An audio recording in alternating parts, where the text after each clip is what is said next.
Welcome back to the Grow Your Nutrition Business podcast. At Healthy Steps Nutrition, we believe something as fundamental as nutrition shouldn't be complicated, which is why we focus on a simple, habit-based approach.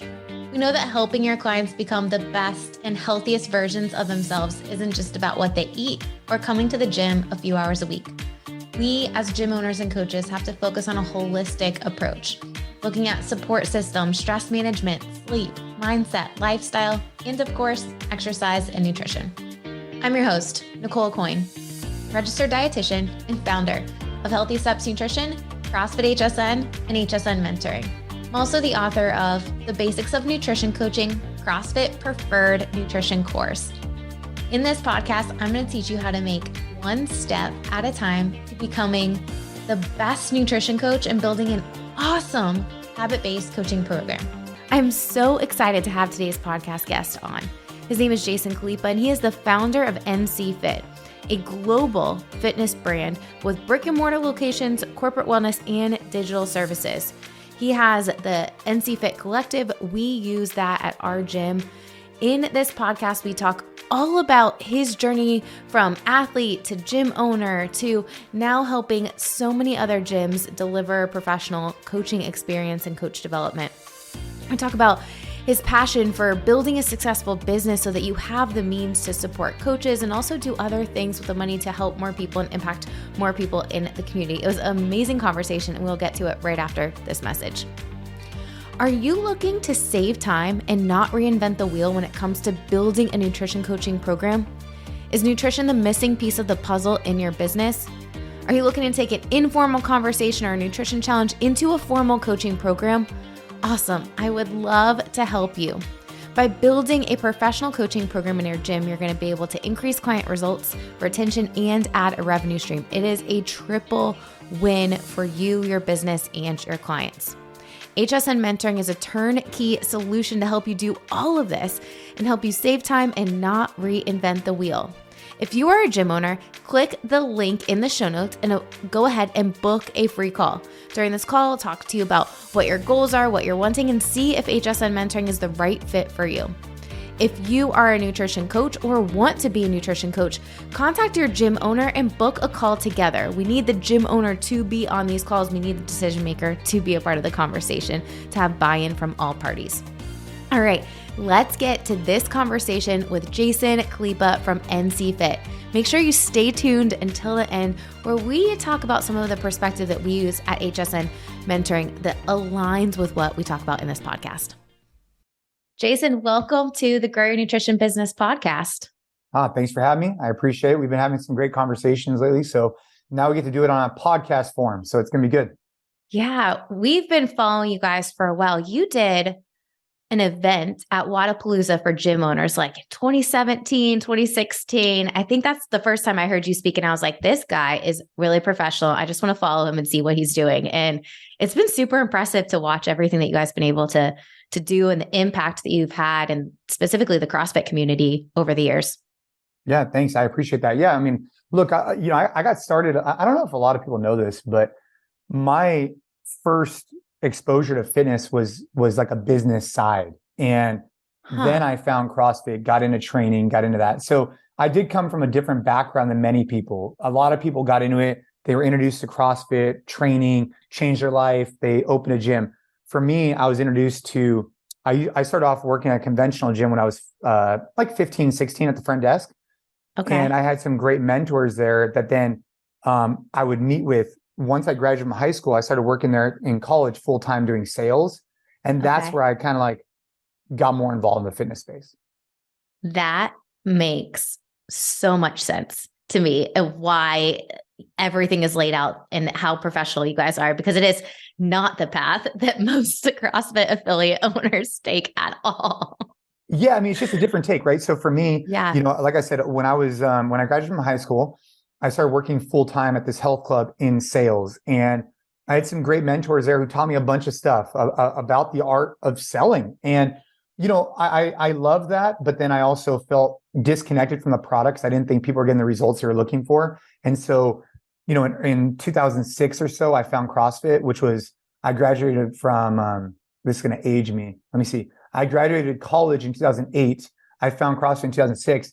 And so I knew over those next 2 years, I wanted to open up some type of gym. I thought at the time I wanted to open up a conventional gym, but when I found the idea of a coach and a community, that's what really drove me. But before I ever opened up any gym of any type, I had a lot of exposure for years to the business side. Okay, that makes sense. And then when were you a games athlete? Because at some point you went to the games, and then was that before or after you were an affiliate owner? Yes, I started. I went to the games. So I competed at the CrossFit Games from 2008 till 2016. And I won the CrossFit Games in 2008. And I also opened up our gym in 2008. So yeah, busy year. Yeah, and people, they might think like, oh, he opened up a gym because he won the CrossFit Games. I actually had signed the lease before the CrossFit Games, and it definitely didn't hurt winning the CrossFit Games. And I won them pretty much in my backyard. The Aromas where I won the games was like 45 minutes from my house, and so, but I had already had a lease signed before I had won the CrossFit Games, and then I did both for a long time.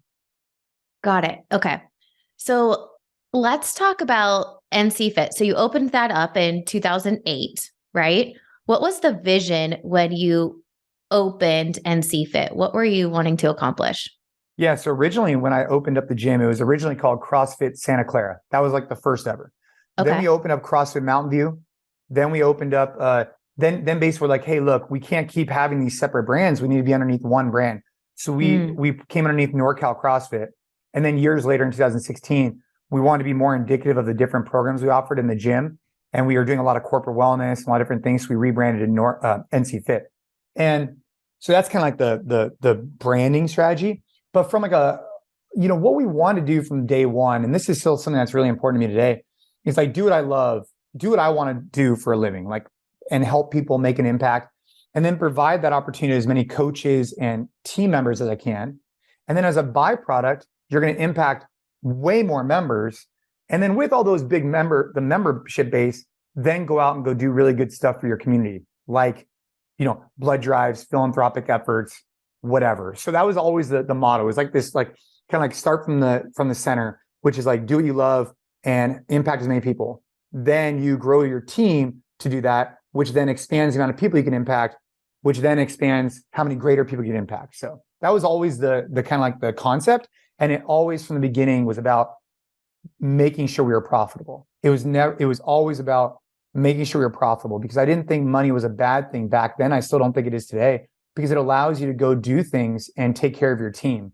And I don't think you have to be mutually exclusive to say you want to offer an excellent service and really treat your members as the number one, while also trying to run a profitable business, because I think they both work really well together in the long run. I think so many gym owners are scared of this piece. And it makes sense they're even saying this, knowing that you have the sales background that you have, right? And I listen to so many gym owners' stories when I go to events or go speak at different places, and they work so hard. They're wearing so many different hats. They're not valuing how much they should charge. And then COVID happens or something else happens, and then they have to shut their doors and they're no longer able to impact anyone. What would you say to those people? Yeah, I'd say that's exactly right. It's from day one, you want to treat your business like a business and not a hobby. And I remember really early on in CrossFit, when I was opening a second location, people were giving me, grief about it. And I was like, we could impact more members, provide for more coaches. What is wrong here? I just don't understand. And, when gym owners come up to me and we're talking about business, they have goals and aspirations of impacting people's lives. They have goals of giving back philanthropically. They have goals of supporting their coaches. But none of those goals are possible unless you first are running a sound business. If you're not making profit, you can't go do philanthropic efforts. And so at the heart of everything needs to be treating your business like a business. Then if you decide you want to go give back everything you make, go for it. But if you're not making anything, there's nothing to give back. And I think that's the difference in the mindset, is that when I talk about money or profitability, I'm not talking about it in terms of like, I think there's like this idea that's like sleazy to talk about sales or money. But the reality is, unless your company is doing that, it'll never reach its potential. And then if you decide that you want to go do different things with your money, go for it. Like, for example, we are big into blood drives, but we can't host blood drives unless we had a location to host it in. Or we're big into giving back to philanthropic efforts like pediatric cancer, because my daughter had leukemia. but we can't give back to that unless we generate revenue. You know what I mean? It's a big circle. And I think if you look at it through that lens, it's not a bad thing to talk about sales. Absolutely. And it, even more importantly, you need to train your team to be comfortable talking about sales, because I'm positive if I go into your gym, I'm not going to see you there all day, every day doing all of the free intros, right? No, we have a good team. We have a great team who, understands kind of like, and there's also a thing to think about. Like if you're a gym owner and you're listening, you're like, okay, I get what he's saying. When you think about the word sales, a lot of people think like it's negative, but if you really believe, like I honestly believe that our gyms can change your life. I truly believe that. I believe that if you come into our gym, you stay consistent, you'll get in the best shape of your life, and you'll be able to keep up with your grandkids 50 years from now. That's what I believe. So if I really believe that, why wouldn't I be sharing that with as many people as possible and just screaming from the hilltops about it? And that's all really sales is getting people to come in the door and letting them know you have a solution to a problem, which is them trying to get in better shape to keep up with their kids. So I think it's just a different way of framing it.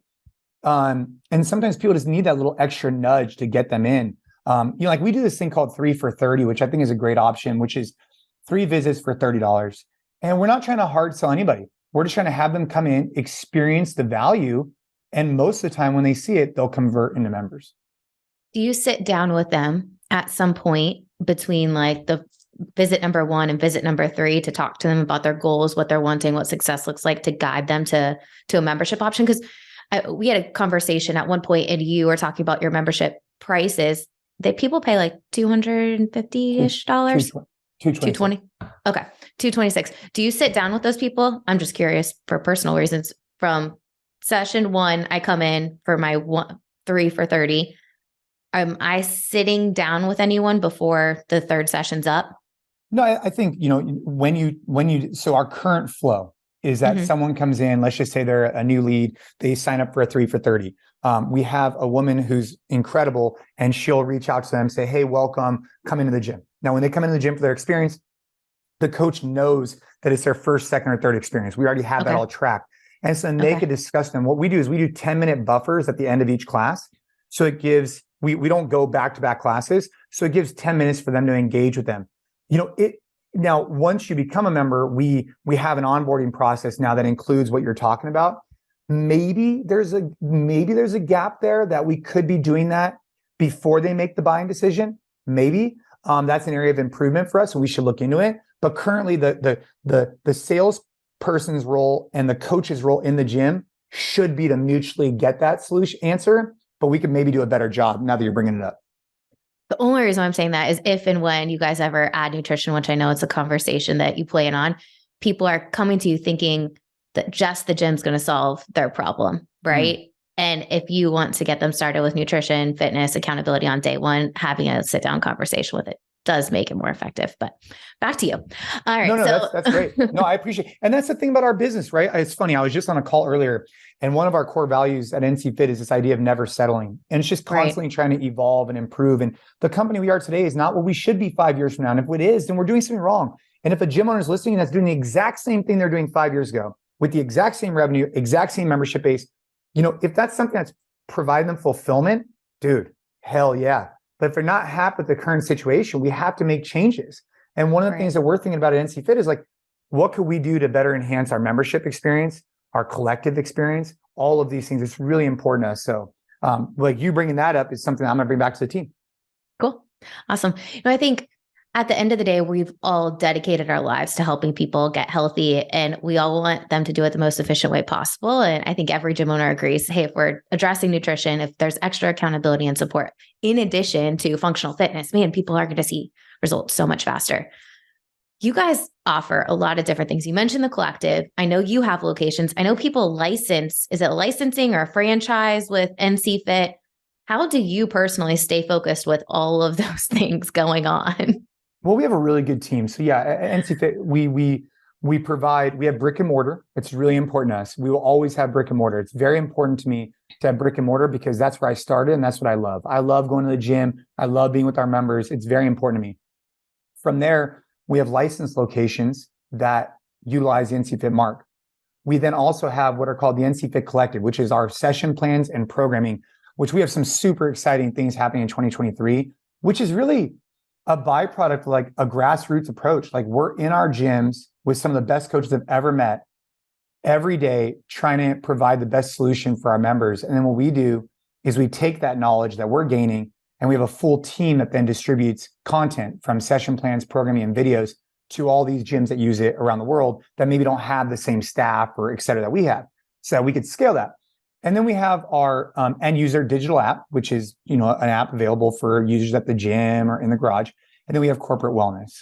That's kind of what builds up the NCFIT model. And the way that I kind of have been able to do what we're doing is we have a really good team. You've been able to meet a few of them, and I'd put our team up against any other team in the world in regards to, from a business perspective. They're just really, really great, and that's what allows us to do it.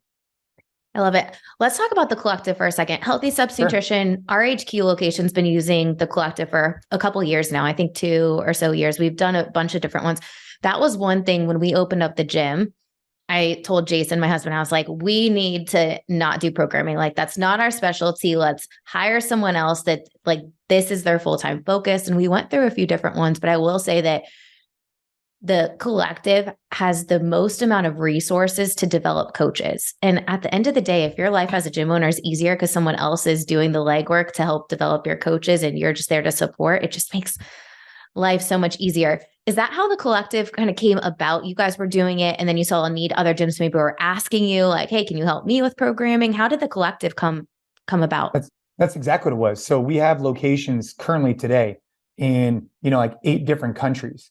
And so we were thinking about is, how do we provide? And at the time when we started the collective, we actually had a location. The one that really sparked it for me was we had a location in Cabo, Mexico. We had locations in the Bay Area. We had some in Minnesota. We had some overseas in China. And I remember one week, I was in China one week, Mexico the next week, and Bay Area the next week. And I'm like, dude, we are not having a consistent experience between these different locations. This is not okay for me. How are we going to provide the most consistency across the board? And at the time, we were using Google Docs and stuff for the workout, but we weren't providing in-depth plans. And that's when it really, struck me that we're not trying to be like Starbucks where everything is exactly the same, but we want it as close to that as humanly possible. Meaning we want to create these guardrails, kind of like bowling, right? Where, you have like those bumpers on each side where you might have a better coach or a worse coach, and you might have a better experience and a worse experience, but it's not going to be like completely terrible and, off the rails. And that's what the in-depth session plans and programming does for us, is it gives our coaches similar structure to teach off of. And that was the inspiration for us. So then we created it for ourselves, and then we ended up selling it to other gym owners. Right. And we happen to be one of those people.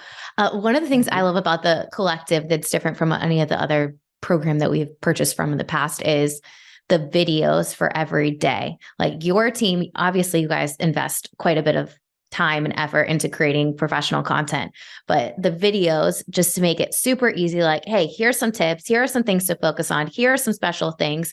Like there was a cue that one of our coaches told us this week. I went in for a workout. I don't remember what workout it was, but it was like, put a kettlebell on your stomach and press up. And it was teaching people to like stay with their core engaged. I was like, well, that is a really good way for someone to physically feel how it should feel. I think maybe before picking up deadlifts or something. And those types of things are little tips and tricks that most gym owners and coaches are not going to get unless they're traveling to a bunch of CrossFit gyms and hearing other people say those cues that they could take back to their own gyms. Yeah, I mean, well, thank you. I mean, I think for us, yes, it's the videos, and we have, by the way, we have some really cool updates coming into 2023 that are super exciting. But, if I'm like consulting for a gym, as a gym owner, you wear so many different hats, right? And like, even while we're talking to you about nutrition, we wear so many different hats. We do not want to take on nutrition by ourselves. We want to go and talk to someone that's been doing it and has the processes so that we could just, boom, turnkey. And the same thing goes for programming. A gym owner wears so many hats, but the one that they love is probably writing programs. But just because they love it doesn't mean they should be doing that as a priority, right? Is you only have so much time in the day. And so for us at our team, we have a group of coaches specifically here in the Bay Area. And I want to say that probably at least 12 specific coaches are helping to curate this content on a regular basis. And because it goes through so many different checks and balances with different people that actually coach, that's how you get the different tips. It's like going to 12 different gyms every single week. is because people bring different feedback that they're thinking about from their locations. So I think that's what separates us, is that we're running, will our programs help people get to the CrossFit Games if they want to go there? Sure. We have a compete track that then plays off of our current programming, which I think is a great solution. But I also think if you're a gym, yes, you want to send people to, regional qualifiers. Gotcha. We're good there. We've been there many times. But we also have a program that is good for a gym that's just looking to run a very solid class that helps them create a profitable location. And that's where I think we really thrive. So, yeah. Yeah, I think so too. For us, we don't have super competitive people at our gym. We're not a competitive gym. We're just trying to get people healthy and fit and have a great time for an hour, But if someone's thinking about outsourcing programming, I would say, how many hours a month do you take writing programming? And the amount that you would pay an expert who spends a lot of time and effort building out a professional program delivery is well worth it compared to the amount of hours that you're spending.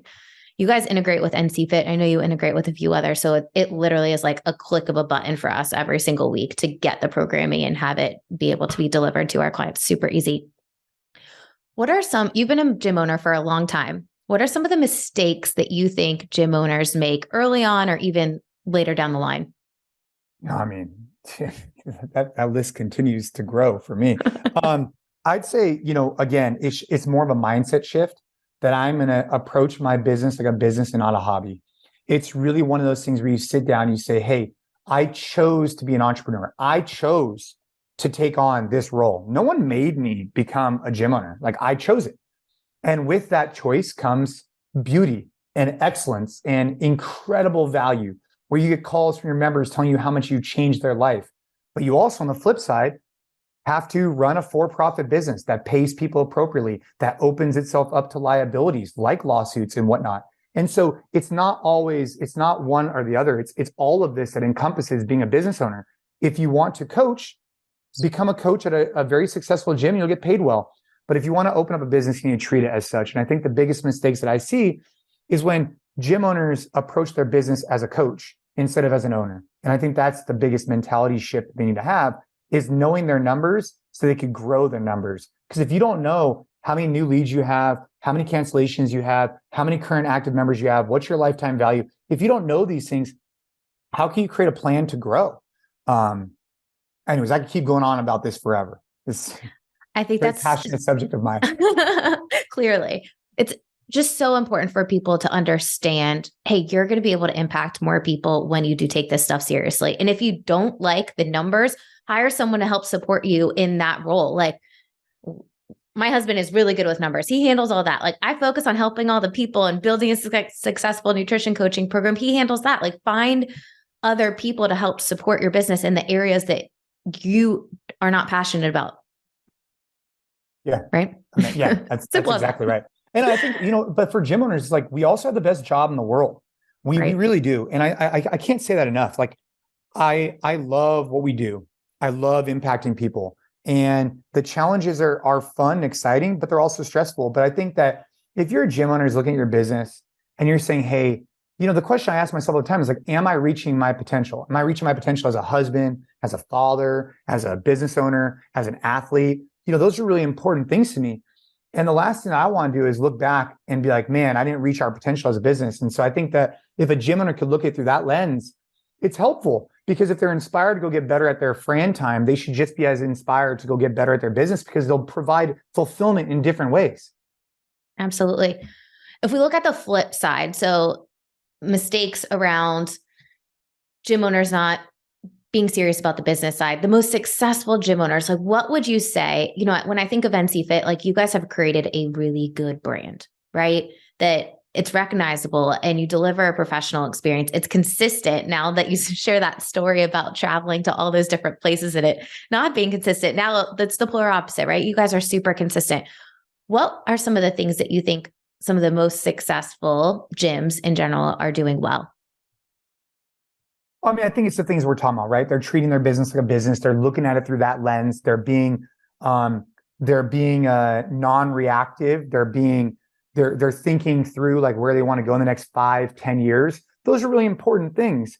I also think that there's this level of like leadership that's something I've been trying to really focus on too, is like, if you're the owner of your gym and you're the leader, trying to practice what you preach all the time, lead by example, but give clear and concise direction to your team and let them know what the expectations are, I think is what good teams do. And it's something that we didn't do for a long time. We still have ways to improve. Like, look, we can definitely improve our brand position, our culture. We could always improve 100%. But I think one of the things that we've improved recently is this just idea that, back in the day when I first started the gym, I'd be like, hey, work hard and you'll get paid more, or work hard and we'll do this. But I never quantified to people what work hard meant, or what success really was, or what the expectation was. And I think if I had done that earlier on, it would have helped alleviate some like friction that came up with employees, because they felt like they were working hard and they want to get paid more. And I didn't clearly define to them what that role and expectation was. And it was just a disconnect. And I think that we would have been able to retain or attain much better talent early on if we had just had better job descriptions, better, follow-ups about clear expectations of what success meant. I think that's what a lot of the best gyms in the world are doing right now.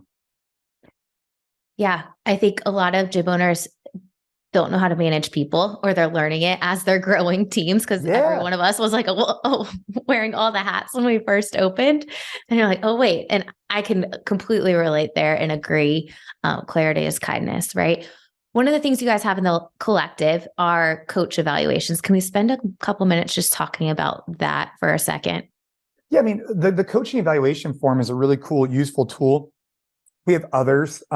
Job leveling criteria, I think, is a really cool tool too. But we have like a coaching scorecard. We do formal and informal reviews with our team. And so the way we're structured is like, we have a chief fitness officer, MDV, who's oversees fitness. And within that, we have a coaching director, and that coaching director then oversees different coaches. We then have a head coach at each location, et cetera. And so we do formal reviews where we actually sit down with people, we observe their class, we use the coaching scorecard and to kind of like provide that to them. We also do self-reflection evaluation forms, which I think are important as a coach to kind of like self-evaluate your performance. And the job leveling criteria, this one I'll just throw out there. I can't remember, we're adding new documents to Kajabi in our collective platform soon. It's going to be pretty exciting. But one of the ones that I'm really excited about, or at least every gym owner should think about, is this idea of job leveling criteria. And what it is you can just create this on your own. You could write like, you get paid $25 an hour if this is your criteria, $30 an hour if this is your criteria, 40, et cetera.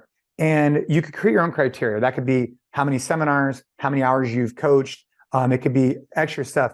But what it does is when an employee comes to you and says, hey, I want to get paid more money, you say, hey, show me on the job leveling criteria what you've done to achieve this benchmark. And hell yeah, let's get you paid. And that was one of the nice things that we've been adding to our portfolio also. So I'd recommend coaches have a coaching scorecard, have a review sheet, but also then as an owner, think through what is that performance value, what is that trajectory looks like. And the more you can have it written down, the better, because you can always revert back to it. The job leveling criteria, I haven't seen that or heard about that, which is pretty cool. It's kind of forcing coaches to want to develop themselves, right? Like, hey, not everyone's going to start off as a level 2, level 3 coach or do all these things. But if you want to get paid more, you need to put in the effort so that you're delivering essentially a better quality product or better quality service. Yeah. And my recommendation is, I'll call Gabe after this and discuss having this available. We've put it available different places, but I think we could do a better job having even more resources available. But a gym owner could create their own. They just sit down on a piece of paper and they just think to themselves, okay, our employees right now, they're, this is a bigger question of like W-2 or 1099. Definitely you want to look into this in your local states. Most people, most of the time, should be a W-2 employee and not a contractor. That's just anyways. But if you set it up and you create your own, hourly wages, at least then people know what they're getting themselves into. And I think that's really important, because if you can align expectations both ways, you can have people stay with you for a really long time. But if someone has an expectation to make 100 grand and your expectation of that person is to make 50 or whatever, over time, it's just going to become toxic because your expectations are off. Right. How often, obviously you have a team of people. Most gym owners don't have the level of support staff doing all the evaluations. If you were by yourself managing the gym and you didn't have a director, how often do you recommend owners evaluate their coaches? Well, I think, in the beginning, you're going to have a really good relationship with everybody. You're going to be really close. Actually, probably to your detriment. You might be too close. Right. And, I remember in the beginning, I when you hire your first coach, your second coach, your third coach, you're doing everything you can to make this gym successful. I think that what I would have done earlier on, and it's tough because you want to create a culture of trust and love, but you also want to create a culture of like excellence and let's move forward. So I think what I would have done, if I can go back in time, I would have set up quarterly like coaching evaluations that like were pretty professional. And then I would have set up weekly workout sessions with everybody. If I could go back in time, I would have said, hey, every Tuesday, coach, let's get together at 2 p.m. Let's crush a workout. What that does, it creates the culture, creates the buy-in, lets them know that you walk the walk, talk the talk.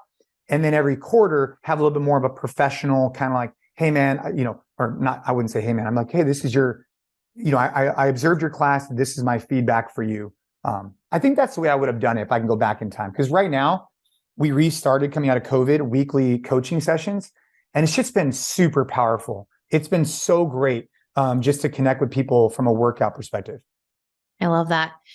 Same thing if we're relating this to nutrition, like you should be evaluating your nutrition coaches, right? And in my opinion, it's even more important in a nutrition coaching standpoint because you can jump into any class and see, is this going the way I would want my class to go? And nutrition coaching is not like that, right? Like people are behind closed doors. You don't know. Matt and I had a conversation earlier this week, and he's like, how do we ensure quality assurance for our nutrition delivery, right? I think it's a really important thing for gym owners to think about as you're planning to scale and grow your nutrition program. Are you evaluating your nutrition coaches? And if not, we can give you some support, but you definitely need to be doing that. Well, that was one of the questions we had asked you, right? Because when we're looking at your platform, we want to be able to go in there and go evaluate, hey, are these nutrition coaches responding back in a timely manner? But then that brings up this other question of like, what is a timely manner? And that's for us to determine, right? We need to set the expectation with our nutrition coaches. Hey, a timely manner means 24 hours, right? Yep. Or Monday through Friday, whatever. But we need to have clear. Me back in the day would have gone on there and gotten really frustrated, really upset. Be like, this person hasn't been responded to in 6 hours. This is bullshit. But the reality is I never set the expectation that it should be 6 hours, right? I probably would just say, hey, get back to these people in a timely manner. Well, timely manner can mean different things. Yeah. So I think learned. 24 hours is super realistic. If you end up messaging people back right away with nutrition, then they're going to expect you to answer them back, whether in line at Starbucks or they're this place or that place. And it isn't possible to deliver a consistent and scale a nutrition program and have work-life balance for nutrition coaches. Cause it's not just the 1 hour, right? It's not a 1 hour session. It's the other 23 hours of the day. Yeah. That's good. Awesome. Any final thoughts? And I want you to let people know where they can find you, where they can find more information about the collective, if they're looking to outsource programming. Final thoughts? I mean, I have plenty of thoughts, but I mean, from a business perspective, I just want to watch our industry grow. I want to watch our industry thrive. I want to watch gym owners, put money away for their families, be able to buy the building that they're in and be able to support their coaches and their team. That's what I want to do. It's super important to me. And we have products to support gym owners. So of course I have a vested interest in their success, but I also just feel like from a big picture perspective, that's really important for me because the more gym owners that thrive, the more people they can impact, the better off we are as a country. And that's just the way I feel about it. So, gym owners, if you guys have any questions, if you want to check out the collective, of course, check out NC.fit, go to the gym owner page. We'd love to have you, of course.